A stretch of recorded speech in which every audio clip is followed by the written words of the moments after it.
ओम नमो श्री भगवते रामकृष्णाय। परम पूज्यपाद এই সভার সভাপতি মহারাজ, সভায় উপস্থিত অন্যান্য গুরুজনরা যারা রয়েছেন, মঞ্চে উপস্থিত শ্রদ্ধেয় বক্তারা এবং সমবেত যারা রয়েছেন, সকলকে আমার ভক্তিপূর্ণ প্রণাম, শ্রদ্ধা।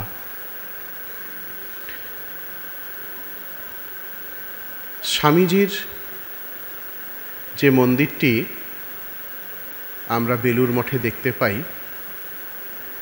তার শতবর্ষ পূর্তি হল এই বছর।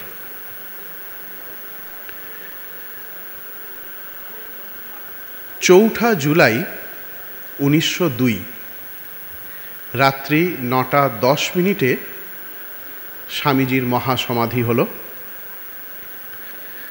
মহাসমাধির ঠিক পরেই স্বামীজির একটা যেন দিব্য রূপ ফুটে উঠেছিল, সেটা আমরা বাবুরাম মহারাজের চিঠিতে উল্লেখ পাই। তিনি তার চিঠিতে লিখছেন, সে কি জ্যোতির্ময় মুখমণ্ডল, সে কি স্বর্গীয় তেজপূর্ণ বিস্ফারিত নেত্র।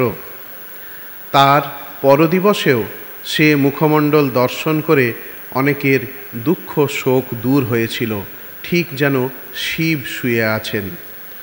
কোনো অঙ্গের কোনোরূপ বিকৃতি হয় নাই, ইচ্ছা করে যেন শরীর ত্যাগ করলেন। চৌঠা জুলাই রাত্রে স্বামীজির মহাসমাধি। পরের দিন দুপুরবেলায় স্বামীজির যে পাঞ্চভৌতিক দেহ, সেইটি যথাবিধি অর্চনাদি করে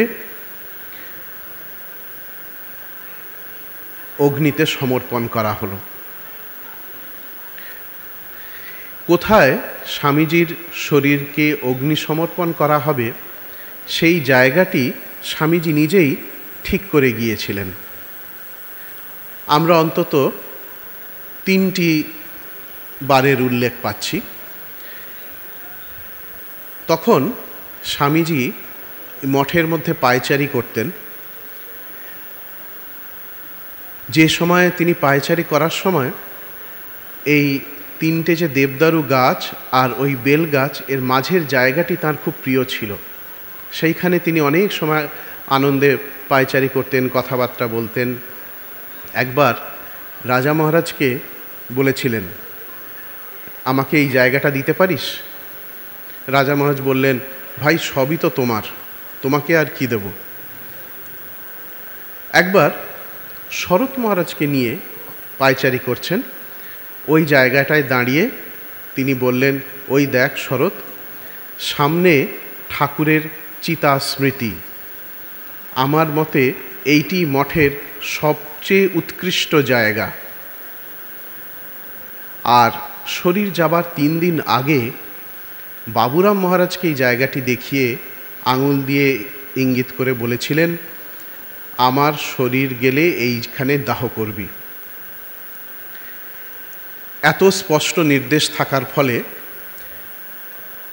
ওই জায়গাটি নির্বাচন করা হয়েছিল স্বামীজির শরীরকে অগ্নি সমর্পণ করার জন্য।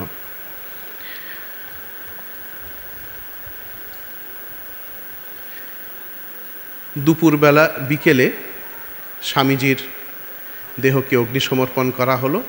সন্ধ্যা নাগাদ চিতা নির্বাপন করে স্বামীজির অস্থি সংগ্রহ করে মঠের ঠাকুরঘর, বর্তমানে পুরাতন ঠাকুরঘর, সেইখানে একটি পাত্রে সংগ্রহ করে রাখা হলো। আর যে স্থানটিতে স্বামীজির শরীর দাহ করা হয়েছিল, সেই জায়গাটিকে চিহ্নিত করে এবং সাধ্যমতো সেটি সংরক্ষণ করে রাখার চেষ্টা হলো। এই স্বামীজির তৈরি করা বেলুর মঠে প্রথম যে শরীরটি সৎকার করা হয়, সেটি স্বামীজির নিজের। শরীর যাওয়ার ঠিক আগে স্বামীজি মঠে কালী পুজো করতে চেয়েছিলেন। তাই তার আদেশ পালনের জন্য স্বামীজির শরীর যাওয়ার পরবর্তী যে অমাবস্যাটি পড়েছিল ৩রা আগস্ট, সেই দিন মঠে কালী পুজো করা হলো। ভোর ৩টের সময় হোম আরম্ভ হলো। তারপর হোম শেষে সকলে আহুতি দিয়ে যেখানে স্বামীজির শরীরকে অগ্নিসমর্পণ করা হয়েছিল সেই স্থানে গিয়ে সকলে 7 বার প্রদক্ষিণ করলেন। সেই বেলতলায় বসে কিছুক্ষণ জপ ধ্যান করলেন। এইভাবে স্বামীজির যে স্থানটি, স্বামীজির মরদেহে অগ্নিসমর্পণের যে স্থানটি, সেইটির একটি আধ্যাত্মিক পরিবেশ গড়ে উঠতে লাগলো। এর মধ্যে আমরা দেখতে পাই কি দ্রুততার সঙ্গে স্বামীজির স্মৃতি রক্ষার চেষ্টা করছিলেন স্বামীজির গুরু ভাইরা। স্বামীজির মহাসমাধি ভারতের এবং সমস্ত পৃথিবীর পক্ষে একটি বিপর্যয় ছিল। সেটি বিভিন্ন জায়গায় দেশে এবং বিদেশে তারা সভা সমিতি করে শোক প্রস্তাব আনতে লাগলেন, বিভিন্ন রকম প্রস্তাব রাখলেন। কলকাতার টাউন হলে মিটিং হয়েছিল 19শে সেপ্টেম্বর, অর্থাৎ স্বামীজির শরীর যাওয়া প্রায় 2-3 মাস পর। অথচ স্বামীজির গুরু ভাইরা স্বামীজির শরীর যাওয়ার 3 সপ্তাহের মধ্যে তারা সিদ্ধান্ত নিলেন যে স্বামীজির যে স্থানটিতে দেহকে অগ্নিসমর্পণ করা হয়েছে সেই স্থানটিতে একটি স্মৃতিসৌধ গড়ে তোলা হবে। প্রায় 2500 টাকা মতো খরচ, তখনকার সেই মতোই তারা আন্দাজ করেছিলেন। একটি শিব মন্দির, নাট মন্দির সহ শিব মন্দির গড়ে তোলা হবে। কত দ্রুত তারা সিদ্ধান্ত নিচ্ছেন, যেখানে কলকাতায় বা অন্যান্য জায়গায় স্বামীজির মহাসমাধির খবর পেয়ে সভা সমিতি করতে 2 মাস 3 মাস কেটে যাচ্ছে, সেখানে মঠে তারা 3 সপ্তাহের মধ্যে এই এত বড় একটা সিদ্ধান্ত নিলেন। এবং 28শে জুলাই, অর্থাৎ স্বামীজির শরীর যাওয়ার 3 সপ্তাহের সামান্য পরে রাজা মহারাজ গোবিন্দবাবু নামক জনৈক ব্যক্তিকে দিয়ে চিঠি লেখালেন বাগচি নামক জনৈক ব্যক্তি এই নাট মন্দিরের মন্দির এবং নাট মন্দিরের একটি নকশা তৈরি করে পাঠাতে। চেষ্টা তারা করছেন এবং শরৎ মহারাজ, বাবুরাম মহারাজ অভেদানন্দজিকে লিখছেন যে এরকম একটি আমরা সিদ্ধান্ত নিয়েছি, তোমাদের যথাসম্ভব অর্থ সাহায্য করা প্রয়োজন। তোমরা জাজ আমেরিকায় ছিলেন অভেদানন্দজি, সেই জন্যে যেরকম পারো তো সাহায্য করো ইত্যাদি। তারা অর্থ সংগ্রহের চেষ্টায় রয়ে গেলেন। এর মধ্যে শুধু যেটা করা হয়েছিল, স্বামীজির ওই স্থানটুকু যেখানে স্বামীজির মরদেহকে অগ্নিসমর্পণ করা হয়েছে সেই স্থানটুকু চিহ্নিত করে সেটি সংরক্ষণ করার চেষ্টা হতে লাগলো, আর অর্থ সংগ্রহের চেষ্টা হলো। কিন্তু স্বামীজির শরীর যাওয়ার পরেই রামকৃষ্ণ মঠ মিশনকে এতগুলি সমস্যার সম্মুখীন হতে হয়েছিল, ঘরে বাইরে নানা রকম। তার মধ্যে একটি বড় সমস্যা ছিল অর্থাভাব। রাজা মহারাজ অভেদানন্দজিকে একটা চিঠিতে লিখছেন যে স্বামীজির শরীর যাওয়ার পর মঠের একেবারে টানাটানি অবস্থা, কাজ প্রচুর বেড়ে গিয়েছে, আমার এখন সব কোনো কাজই করে উঠতে পারছি না।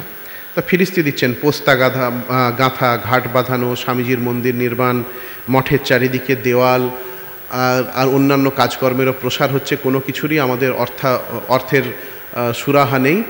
অতএব আমরা চেষ্টা করে যাচ্ছি কিভাবে আর্থিক সুরাহা করা যায়। এটা 1906 সালে লিখছেন রাজা মহারাজ, স্বামীজির শরীর যাবার আরও কত বছর পর। কিছু কিছু টাকা পয়সা এসেছিল আমেরিকা থেকে বা ভারতবর্ষের কিছু কিছু লোক সামান্য সাহায্য করেছিলেন। স্বামীজির মন্দির নির্মাণে কয়েকটি বিশেষ সাহায্যের কথা উল্লেখ করা যেতে পারে। যেমন স্বামী শিষ্য সংবাদ লিখেছিলেন শরৎচন্দ্র চক্রবর্তী। তিনি এই বইটির সমস্ত সত্ত্ব, যে বই বিক্রি এবং ইত্যাদির যা খরচ, সেটি স্বামীজির মন্দির নির্মাণের জন্য সমর্পণ করেছিলেন। দেখতে পাই ত্রিগুণাতীতানন্দজি ক্যালিফোর্নিয়া থেকে স্বামীজির মন্দির নির্মাণের জন্য কিছু টাকা পাঠাচ্ছেন, 50 টাকা বা কিছু।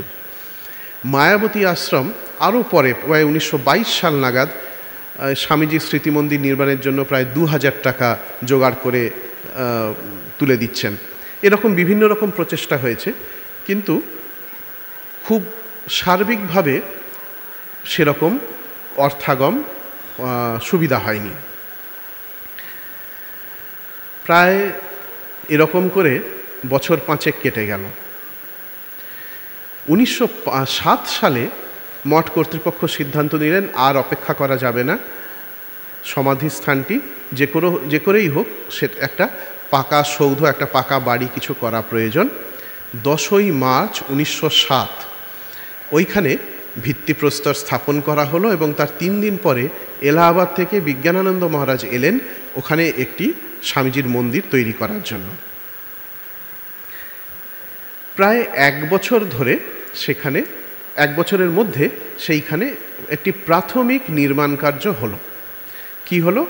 যেখানে স্বামীজির শরীরটি দাহ করা হয়েছিল তার উপর একটি বেদি, আর এই বেদিটিকে ঘিরে একটা ছাদ, একটা ছোট্ট একতলা ঘর, তার মধ্যে বেদি। এইটি মাত্র করা গেল। 1 বছরের মধ্যে আমরা দেখছি এটা প্রায় শেষ হয়ে গেছে। কারণ 1908 সালে জানুয়ারি মাসে যখন স্বামীজির জন্মোৎসব হচ্ছে, উদ্বোধন প্রবুদ্ধ ভারত 2 জায়গার প্রতিবেদনে আমরা দেখতে পাই যে তারা বলছেন যে স্বামীজির স্মৃতিসৌধ নির্মাণের চেষ্টা চলছে, এবং উদ্বোধন লিখছেন যে মহাপুরুষের পবিত্র স্মৃতি কালস্রোতে বিলুপ্ত হইবে না ভাবিয়া আশান্বিত হইলাম। এবং সেখানে কি কি করার পরিকল্পনা রয়েছে উদ্বোধন লিখছেন যে এখানে শুনলাম যে একটি লাইব্রেরি তৈরি করা হবে যাতে বিশ্বের বিভিন্ন বিষয়ের বই থাকবে, আর তার সঙ্গে একটি অসাম্প্রদায়িক ধর্মবক্তৃতা স্থান হবে। প্রাথমিকভাবে স্থির হয়েছিল শিব মন্দির, নাট মন্দির হবে। আর বাবুরাম মহারাজ লিখছেন এখানে সন্ন্যাসীরা আসবেন, তারা থাকতে পারবেন, এরকম একটি ব্যবস্থা করা হবে। 1908 সালে দেখতে পাই যে পরিকল্পনাটি হয়েছে যে এখানে একটি বিশাল ভালো লাইব্রেরি হবে এবং তার পাশে একটি সমাবেশ কক্ষ হবে, যাতে এই সমস্ত বিষয়ে তুলনামূলক ধর্মতত্ত্ব ইত্যাদি নিয়ে আলোচনার একটি জায়গা হবে। এইভাবে আরও কয়েক বছর কেটে গেল, কিন্তু মন্দির তৈরির কাজ আর বিশেষ কিছু এগোলো না। পরিকল্পনাও যেমন ছিল তেমনটি পড়ে রইল। এর মধ্যে 1912 সালে স্বামীজির 50তম জন্মবর্ষ এসে পড়ল। 1912 থেকে 13 স্বামীজির 50তম বর্ষ। তাই রাজা মহারাজ প্রবুদ্ধ ভারতের ডিসেম্বর সংখ্যায় রাজা মহারাজের নামে একটি আপিল বেরোলো, একটি অর্থ সংগ্রহের আবেদন বেরোলো। তাতে রাজা মহারাজ স্বামীজির মন্দির সম্বন্ধে একটি তার পরিকল্পনাটি জানালেন। তাতে লিখেছিলেন যে স্বামীজি আধুনিক ভারতের স্বদেশপ্রেমিক সন্ন্যাসী, তার মহাসমাধির তো আজ এত বছর হয়ে গেল, তার 50তম জন্মদিন আসতে চলেছে, আমরা তার স্মৃতি রক্ষার জন্য কি করেছি, এই প্রশ্ন তুললেন। তারপরে বললেন যে আমরা চেয়েছি, রামকৃষ্ণ মিশন চেয়েছে যে বেলুড় মঠে গঙ্গা তীরে একটি মন্দির স্থাপন করা হবে। মন্দিরে স্বামীজির যে পুতাস্থি রয়েছে সেইটি সংরক্ষণ করা হবে, তার সঙ্গে তৈরি করা হবে একটি বৈদিক বিদ্যালয়, প্রাচ্য ও পাশ্চাত্য দর্শন ও ধর্মগ্রন্থের একটি গ্রন্থাগার, আর এই সমস্ত বিষয় আলোচনার জন্য একটি সমাবেশ কক্ষ। এইগুলো রাজা মহারাজ জানালেন যে তাদের পরিকল্পনার মধ্যে রয়েছে, এবং এই পরিকল্পনার কতটা তারা করতে পেরেছেন বলছেন যে এর পরিকল্পনার আমরা কিছুই প্রায় করতে পারিনি। সামান্য কিছু ঘরোয়া আবেদনের মাধ্যমে আমরা যে অর্থ সংগ্রহ করতে পেরেছি তাতে শুধু একটি বেদি এবং তার ওপর একটি ছাদ মাত্র তৈরি করতে পেরেছি। এই জায়গাটাকে পোস্তা বাঁধানো বা পেছনে একটি বড় দেওয়াল তৈরি করা, এ সমস্ত আমরা করতে পারিনি অর্থাভাবের জন্য। তারপরই রাজা মহারাজ বলছেন এইটা যদি এই রকম অবস্থা থাকে, তাহলে আমরা যেটা স্বামীজির মন্দিরকে ভারতের গৌরবের একটি স্মৃতিসৌধ বলতে চাইছিলাম, এটি বাস্তবে ভারতের কলঙ্কসৌধ হয়ে দাঁড়িয়ে থাকবে। কারণ তাতে প্রমাণিত হবে যে ভারতবর্ষ তার নিজের ধর্মাচার্যদের প্রতি শ্রদ্ধাশীল নয়। সেই জন্য আমাদের এই যে বিরাট পরিকল্পনাটি রয়েছে সেইটি কার্যকর করতে আরও 30,000 টাকা মতো প্রয়োজন, এবং সেটি এই 1 বছরের মধ্যে যদি আমরা সংগ্রহ করে ফেলতে পারি, তাহলে আমরা তার একটি স্মৃতিতে সৌধটি তৈরি করতে পারব। শুধু সমস্যা নয়, রাজা মহারাজ একটি সমাধানের পথও বলে দিলেন যে কি করে আমরা এই টাকাটি সংগ্রহ করতে পারি সমস্ত জনসাধারণের কাছ থেকে, সাধারণ মানুষের কাছ থেকে। তিনি বললেন, স্বামীজির এত অবদান রয়েছে ভারতবর্ষের জন্য, সারা পৃথিবীর জন্য, ধর্ম দর্শনের দিক দিয়ে বা ভারতে যে স্বদেশ প্রেম, স্বদেশ ভক্তি, এইটির জাগরণের জন্য যারা নিজেকে ঋণী মনে করেন স্বামীজির এই অবদানের জন্য, তারা তাদের এই যে ঋণ সেটি একটু যেন শোধ করবার জন্য চেষ্টা করেন। কি করে সেটি করতে পারেন? যাতে তার এই সৌধটি নির্মাণে তারা যাতে সাহায্য করতে পারেন, এবং কারুর প্রতি যাতে খুব আর্থিকভাবে চাপও হবে না, এই রকম একটি আমরা পরিকল্পনা আপনাদের দিচ্ছি। রাজা মহারাজ বললেন যে আপনারা মাসিক আপনাদের যা আয় তার 50 ভাগের 1 ভাগ আপনারা সরিয়ে রাখুন স্বামীজির মন্দির নির্মাণের জন্য। অর্থাৎ মাসে যদি কেউ 50 টাকা আয় করেন, 1 টাকা আপনারা স্বামীজির মন্দির নির্মাণের জন্য দান করুন। আপনারা চাইলে সেটি মাসে মাসে পাঠাতে পারেন, অথবা এককালীন বছরের শেষে, মানে 1912 থেকে নিয়ে 1913, 1912-র শেষে আপনারা পাঠাতে পারেন। এতে কারুর ওপর কোনো চাপ সৃষ্টি হলো না। কেউ যদি এর চেয়ে বেশি পারেন তারা করবেন, যারা এর চেয়ে কম পারেন করবেন, কিন্তু এটা মোটামুটি একটা আন্দাজ দিলেন যে এইভাবে যদি অনেকেই এই অল্প অল্প করে দান করেন, তাহলে আমাদের টাকাটি যেটা আমরা পরিকল্পনা করেছি সেটি সম্পূর্ণ করতে পারব। এই আবেদনটি বেরোলো প্রবুদ্ধ ভারতে ডিসেম্বর মাসে 1911 সালের। তারপরে এটাকে আরেকটু সর্বভারতীয় স্তরে ফলাও করে প্রচার করার আমরা একটি খবর পাচ্ছি। মারাঠা পত্রিকা, সেটি তিলকের স্থাপিত, তার প্রতিষ্ঠিত, সেই মারাঠা পত্রিকাতে এই আবেদনটি ছাপা হলো, তার সঙ্গে স্বামীজির একটি বিস্তৃত জীবনীও ছাপা হয়েছিল। কিন্তু পরিণাম খুব আশাজনক দেখা গেল না। 1 বছর পর বলা হয়েছিল যে এই তহবিলটি, যে স্বামী বিবেকানন্দের যে স্মারক নির্মাণ একটি তহবিল 1 বছরের জন্য খোলা থাকবে, আপনারা 50 ভাগের 1 ভাগ এতে আপনারা দান করবেন, 1 বছর ধরে এটি সুযোগ থাকবে। 1 বছর পর 1913 সালের ফেব্রুয়ারি মার্চ মাসে যখন তার হিসাবটা প্রকাশ করা হচ্ছে প্রবুদ্ধ ভারতে, তখন দেখি সারা বছর ধরে মাত্র 1084 টাকা 3 আনা এইটুকু মাত্র সংগ্রহ করা গিয়েছে। প্রবুদ্ধ ভারত ধন্যবাদ, এই সমস্ত তালিকা একটা প্রকাশ করলেন কারা কারা দিয়েছেন, এবং তাদের সকলকে ধন্যবাদ জানালেন যে আপনারা এই একনিষ্ঠ ব্রত নিয়েছেন, 1 বছর ধরে আপনারা এইভাবে একটু একটু করে সঞ্চয় করে আপনারা স্বামীজির স্মারক নির্মাণের জন্য দান করেছেন। এবং তারপরে একটু যেন নিরাশ হয়ে বলল, কিন্তু আমরা দেখে ক্ষুব্ধ হচ্ছি, হতাশ হয়েছি যে কত অল্প সংখ্যক মানুষ এই ব্রতটি গ্রহণ করেছেন, যে স্বামীজি তার সারাটা জীবন প্রাণপাত করে গেলেন যে মানুষগুলির জন্য, যাদের উন্নতির জন্য, তারা সামান্য কৃতজ্ঞতার জন্য এই 1 বছর একটু ত্যাগ স্বীকার করতে পারলেন না। তবুও আমরা আশা হারাচ্ছি না, আমরা এই তহবিলটি আরও কিছুদিন খুলে রাখছি, আরও কিছুদিন উন্মুক্ত রাখছি। অর্থাভাব কিন্তু স্বামীজির মন্দির নির্মাণের শেষ অবধি চলেছিল। দেখা গেল 1912-13 সালেও স্বামীজির মন্দিরের জন্য যথেষ্ট টাকা আসেনি। স্বামীজির মন্দির যখন জোর কদমে চলছে 1922 সালে, এবং মন্দির নির্মাণ শেষ হয়ে গেল 24 সালে, দুবারই টাকার অভাব হয়েছিল। আনন্দবাজার পত্রিকায় যখন মন্দির প্রতিষ্ঠার খবর বেরোয় তাতে বলা হয়েছিল প্রায় 40,000 টাকা খরচ করে মন্দিরটি তৈরি করা হয়েছে, তার মধ্যে 10,000 টাকা তখনও দেনা রয়েছে। মঠ কর্তৃপক্ষ দুবার সিদ্ধান্ত নিয়েছিলেন 22 এবং 24 সালে যে আবার স্বামীজির মন্দিরের জন্য তারা আপিল ছাড়বেন, কিন্তু যে কোনো কারণেই হোক সেটি আর প্রস্তাবটি কার্যকর করা হয়নি। স্বামীজির 50তম জন্মবর্ষ এসে গেল 12-13 সালে। রাজা মহারাজের ইচ্ছা ছিল এই সময়ে স্বামীজির স্মৃতি মন্দিরটি তৈরি করে ফেলবেন, কিন্তু সেটা অর্থাভাবে করা গেল না।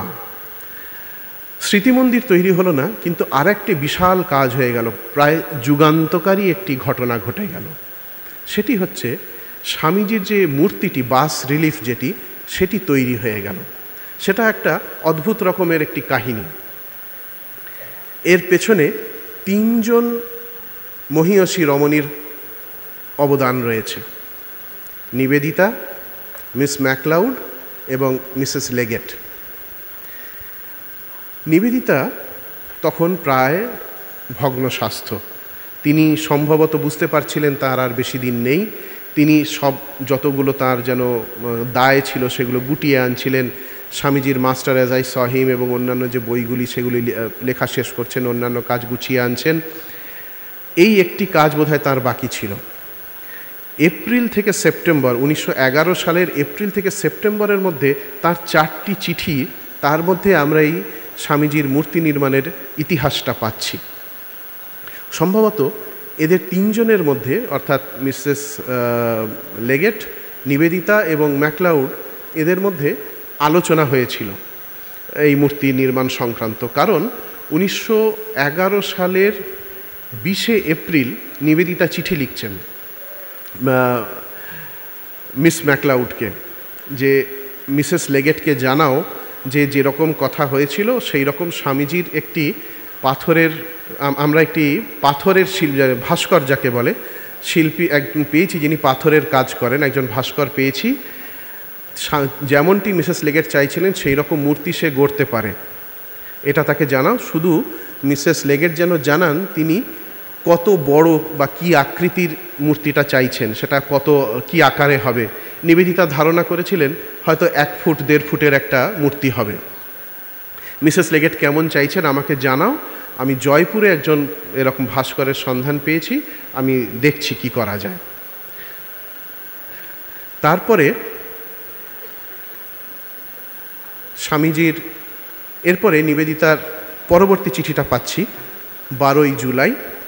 এর মধ্যে তিনি উত্তর পেয়ে গেছেন, উচ্ছ্বসিত হয়ে লিখছেন যে এটা তো খুব বিরাট ব্যাপার হলো। উনি তো ভেবেছিলেন 1 ফুট 1.5 ফুট, সেই জায়গায় 30 ইঞ্চি বাই 36 ইঞ্চির প্যানেলের তৈরি করার কথা মিসেস লেগেট জানিয়েছেন। নিবেদিতা হিসাব দিচ্ছেন যে আমি আন্দাজ করছি প্রায় 700 টাকা বা তার একটু বেশি হয়তো খরচ হবে, আর তার জন্য ব্রহ্মচারী গণেন্দ্রনাথকে আমি জয়পুরে পাঠাবো, সে গিয়ে সমস্ত তত্ত্বাবধান করে মূর্তিটি তৈরি করিয়ে নিয়ে আসবে। এটার অ্যাপ্রুভাল চেয়ে তিনি স্বামীজিকে মিসেস লেগেটকে, মিস ম্যাকলাউডকে লিখলেন যাতে লেগেটকে জানান। এরপরে 14ই সেপ্টেম্বর তিনি গণেন্দ্রনাথকে একটি চিঠি লিখলেন যে আমি লন্ডন থেকে আমার ইনস্ট্রাকশন পেয়ে গেছি যে যে স্বামীজির মূর্তিটি হবে তার ফ্রেমটা গোল হবে আর 3.5 ইঞ্চি চওড়া হবে, এই রকম একটি মাপ যদি তুমি করে ফেলতে পারো, যত তাড়াতাড়ি পারো করো, তবে তোমাকে আমি স্বাধীনতা দিচ্ছি। ওরা এটা ওদের মতামত জানিয়েছেন, তুমি তোমার ওখানে দেখে তুমি সিদ্ধান্ত নেবে। একই দিনে অর্থাৎ 14ই সেপ্টেম্বরই তিনি মিসেস লেগেটকে ডাইরেক্ট চিঠি লিখলেন সরাসরি, যাতে চটপট উনি পেয়ে যান চিঠিটা, কারণ মিসেস লেগেট চীন সফরে বেরিয়ে যাবেন। তার আগে যাতে তিনি চিঠিটা পেয়ে যান সেই জন্য নিবেদিতা লিখলেন যে এখনও মূর্তিটি কাজ শেষ হয়নি, প্রায় 20-25 দিনের কাজ বাকি আছে, কিন্তু আমি যা রিপোর্ট পাচ্ছি তাতে মূর্তিটি খুব অনবদ্য হয়েছে, আর মূর্তিটি আপনি যেমন চেয়েছিলেন 30 ইঞ্চি বা 36 ইঞ্চি তার চাইতে ঢের বড় হয়েছে, এবং এটি একটি অপূর্ব কাজ হয়েছে। এমন আপনার টাকার সদ্ব্যয় হলো, এমন কাজ লোকে না খেয়েও করবে। আমাকে ডক্টর বসু, জগদীশচন্দ্র বসু বলেছেন এটি একটি অত্যন্ত গুরুত্বপূর্ণ কাজ ভারতের জাতীয় জীবনের পক্ষে। আর জানালেন এতে মোট খরচ হবে প্রায় 800 টাকার মতো, শিল্পীর পারিশ্রমিক ইত্যাদি ধরে। তার সঙ্গে তিনি একটি অদ্ভুত খবর দিয়েছিলেন যে শিল্পী কিভাবে স্বামীজির মূর্তিটি তৈরি করছেন। বলেন শিল্পী আমাকে জানিয়েছেন তার পারিশ্রমিক তিনি নেবেন না, যদি মূর্তিটি সন্তোষজনক না হয় তিনি সমস্ত টাকা ফেরত দিয়ে দেবেন। যখন তিনি মূর্তি গড়তে বসলেন তখন তিনি সেই পাথরে স্বামীজিরকে পুজো এবং নৈবেদ্য নিবেদন করলেন এবং তার কাছে প্রার্থনা করলেন, হে স্বামীজি, তুমি আমার হাতে আবির্ভূত হও যাতে তোমার মূর্তিটি আমি গড়ে তুলতে পারি। নিবেদিতার এই শেষ চিঠি এই সংক্রান্ত, কারণ এর প্রায় 8 দিন পরে তিনি চলে গেলেন দার্জিলিং, আর তার সপ্তাহ 2-3 পর তার শরীর চলে গেল। নিবেদিতা আশা করেছিলেন ওই বছরের 1911 সালের শীতকাল অর্থাৎ নভেম্বর-ডিসেম্বরে মূর্তিটি তৈরি হয়ে আসবে। কাজেই সম্ভবত নিবেদিতা সেই মূর্তিটি দেখে যেতে পারেননি, কিন্তু তিনি আরেকটি ওই রকমই একটি ছোট্ট একটি প্যানেল তৈরি করিয়ে রেখেছিলেন মিস ম্যাকলাউডকে দেওয়ার জন্য, সেটি শরৎ মহাজের কাছে গচ্ছিত ছিল। আর নিবেদিতার এই মূর্তিটি পরবর্তীকালে নিয়ে আসা হয়েছিল, সম্ভবত গণেন্দ্রনাথই নিয়ে এসেছিলেন। নিয়ে কবে এটা বেলুড় মঠে স্বামীজির মন্দিরে রাখা হলো আমরা জানি না। 1911 সালের শেষ সময়ে সেটি তৈরি হচ্ছে বুঝতে পারছি।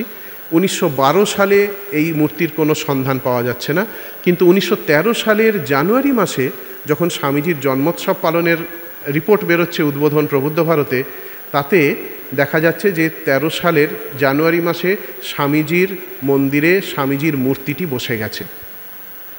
তখন কিন্তু মূর্তিটি খানিকটা অস্থায়ীভাবে বসানো ছিল। এটি অপেক্ষা করছিল সম্ভবত আরেকজন মিস ম্যাকলাউডের জন্য। মিস ম্যাকলাউড স্বামীজির শরীর চলে যাওয়ার পর প্রায় 1 দশকের বেশি, 1 যুগ ভারতবর্ষে আসেননি। তারপরে তিনি ভারতবর্ষে যখন এলেন 1914-15 সালে, সেই সময়ে তিনি মঠে এলেন 15 সাল নাগাদ। তখন তার মাথাতে ছিল স্বামীজির মূর্তিটি। সেটি দেখে মঠ কর্তৃপক্ষের সঙ্গে কথাবার্তা বলে তিনি ব্যবস্থা করলেন যাতে সেইটি স্থায়ীভাবে স্বামীজির মন্দিরে লাগিয়ে দেওয়া যায়। প্রথমে কথা হয়েছিল বাস রিলিফটি দেওয়ালে গর্ত করে একেবারে বসিয়ে দেওয়া হবে, কিন্তু তিনি কথা বলে বুঝতে পারলেন যে সেটা করা সম্ভব হবে না, কারণ ওই দেওয়ালটি ধরেই আরেকটি বাড়ি তৈরির কথা হয়েছে। অতএব খানিকটা ইট সিমেন্ট দিয়ে বালি দিয়ে একটু কাজ করে সেটিকে সেইখানেই স্থায়ীভাবে বসিয়ে দেওয়া হলো, সেটা 1916 সালে। এরপর ধীরে ধীরে মন্দির নির্মাণ আর কোনো খবর পাচ্ছি না। 1920 সালের নাগাদ বিজ্ঞান মহারাজকে খবর দিয়ে আনালেন রাজা মহারাজ, এবং জোর কদমে আরম্ভ হলো স্বামীজির মন্দির নির্মাণ। সেটা শেষ হতে হতে প্রায় 1923 সাল হয়ে গেল। 1923 সালের শেষের দিকে মন্দিরটি তৈরি হলো এবং 1924 সালের 28শে জানুয়ারি স্বামীজির 62তম জন্মদিনে মন্দির প্রতিষ্ঠা হলো। মজার ব্যাপার, এই মন্দিরটি যখন প্রতিষ্ঠা হলো তার 1 বছর আগে সিদ্ধান্ত হয়েছিল যে দোতলায় একটি ওঙ্কার মূর্তি, একটি ওঙ্কার মন্দির তৈরি হবে। উদ্বোধনে যখন খবর প্রকাশ করা হলো মন্দির প্রতিষ্ঠার, লেখা হলো বিবেকানন্দের ওঙ্কার মন্দির প্রতিষ্ঠা। শুধু স্বামীজির মন্দির বলা হয়নি, বলা হয়েছিল বিবেকানন্দের ওঙ্কার মন্দির প্রতিষ্ঠা। এই দিনে উদ্বোধনে বা প্রবুদ্ধ ভারতে বা অন্যান্য পত্রপত্রিকায়, আমাদের যেগুলো মঠ মিশনের পত্রপত্রিকা রয়েছে, তাতে খুব বড় বিবরণ কিছু নেই, সামান্য বিবরণ যে মন্দির প্রতিষ্ঠা হয়েছে। সকাল 9টা 9:30 নাগাদ স্বামীজির পূজা আরম্ভ হলো এবং সারাদিন ধরে নানা উৎসব অনুষ্ঠান পূজাদি হয়েছিল। মহাপুরুষ মহারাজ সেই মন্দির প্রতিষ্ঠা করেছিলেন। সারাদিন তার একটা আলাদা ভাব, সারাদিন খালি স্বামীজির কথাই বলে গিয়েছেন। স্বামীজির নিত্য পূজা এই মন্দির প্রতিষ্ঠার পরের দিন থেকে আনুষ্ঠানিকভাবে আরম্ভ হলো। তার আগেও পূজা হচ্ছিল, সেই দিন থেকে আনুষ্ঠানিকভাবে আরম্ভ হলো। সেই থেকে আজ 100 বছর ধরে স্বামীজির মন্দিরে, স্বামীজির ওঙ্কার মন্দিরে পূজা হয়ে চলেছে। স্বামীজি বিরাজমান সেখানে। স্বামীজির এই যে মূর্তিটি আছে, এটি দেখে রাজা মহারাজ বলেছিলেন, স্বামীজির এই মূর্তিটি বেশ এলানে ভাব। আর এখানে এসেছেন বহু বিশিষ্ট ব্যক্তি, আজও আসছেন। এবং স্বামীজি যে বলেছিলেন যে একদিন হয়তো আমি মনে করব আমার শরীরটিকে এই জীর্ণ বস্ত্রের মতো ফেলে চলে যাওয়া উচিত, তবুও আমি আমার কাজ থেকে বিরত হব না যতদিন না জগৎ অনুভব করছে যে সে ঈশ্বরের সঙ্গে এক।